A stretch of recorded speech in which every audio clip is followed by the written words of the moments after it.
Well, Feeding America, which are the local food bank that is associated with Feeding America Network, likes to encourage the nation to be aware of hunger, obviously. And so September is designated as Hunger Action Month. It's a special time to anticipate that there's so much need in the community and in the nation as a whole that we as a nation really need to be conscious of what we can do to step up our efforts and take some more serious actions about hunger in our community. In the Fredericksburg area, the regional food bank area that we serve, there is about 27,000 people who are deemed food insecure. That's about 7% of the local population. And so that's a significant amount of people, obviously, that we need to be very focused on in terms of trying to interject into their circumstances additional food access. Boy, that's a big 27,000. That's a big number. Yeah, I think it often surprises people, and that's why there is this Hunger Action Month, to create awareness, to create momentum, to create an inspiration to take care of those within our own community who face these kinds of issues. So yeah, 27,000 is spread around a 4-county territory as well as the city of Fredericksburg, and I think we can sometimes just be oblivious to the fact that maybe our own neighborhoods, our own neighbors, are some of those who are struggling with economic circumstances. I've been aware of various groups that are working with kids in the schools, and I'm just surprised at just certain schools of where it's 50 bags here, 45 there, and that adds up. Yeah, I think something to put some emphasis on that point. During the summer, when school meals are not available, we participate in the summer feeding program. We're one of the organizations that does that around the community. This past summer, we put out roughly 55,000 meals to young people. And that's very sad, very telling that there was a tremendous need this summer. Always is during the summer when school meals aren't available, but especially with the spike in inflation this year, it really hit families very hard. And the food insecurity rate for children in our community, because they're so dependent on adults, is actually higher than the general population. So it's about 10% of young people in the community face food insecurity. It's very sad. It's interesting, Dan, just walking around with you just in the warehouse to see at various times you have various amounts of food, but food doesn't stay on the shelves here very long.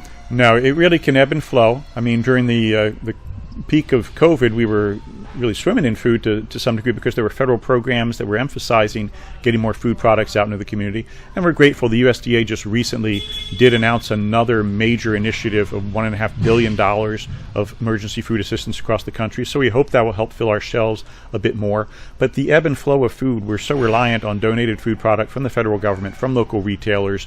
And when there are supply chain issues, as we have faced during the inflationary period and the COVID period, it can really make it hard to get the food flowing in here and be available to the community. So again, that's one of the reasons Hunger Action Month is there, to stimulate the community to be very aware of how can we self-generate some of this food product for our neighbors. And we can all individually get involved. I keep hearing a radio commercial where you talk about, about just even $1 can help. It really does, yeah. We are able to say $1 generates 2 meals, and we do that based on our budget, looking at how many meals we put out into the community and how much we spend in an ordinary year.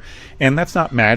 It's simply that we leverage community resources in a way that is very challenging for someone who's not got the scale we do to manage. And so by volunteerism, by donated food products that we receive, as well as raising funds for purchasing food, we were able to put 2 meals out for every $1 that we receive. And that's huge for the community. It's a way to really steward our resources best and let the food bank use its scale to serve the community broadly.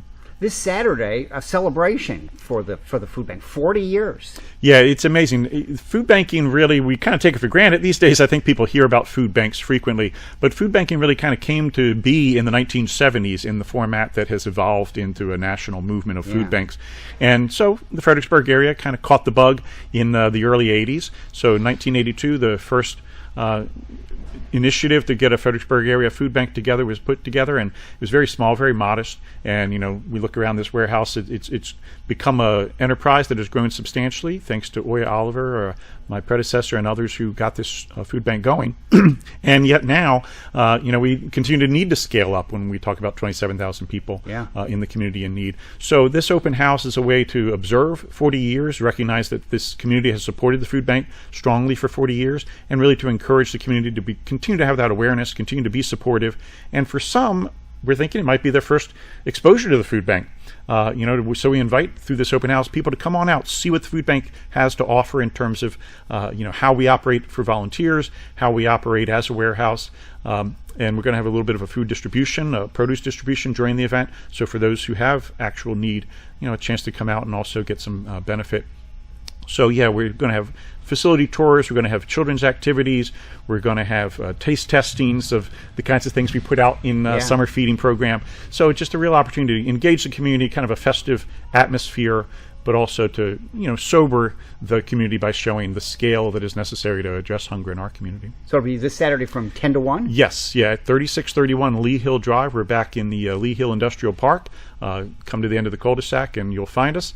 And 10 to 1 on Saturday. And we really hope to get a good audience out and people get some sense of what we do and encourage people to be more invested in their community food bank because it's really an investment in the health of the community. Now, you come by here, I think you'll be surprised at the scope of what you're doing, and to even realize that probably if things continue the way they are, you're going to need more space. Yeah, absolutely. I think we as a community in the food banking world are a relatively small, modest-sized community and a modest-sized food bank.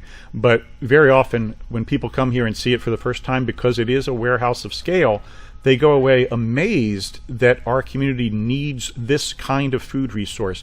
And yet, you've just said it, we're underscaled as we continue to grow as a community, and with pandemic and inflation, as the issue of hunger impacts our community more substantially.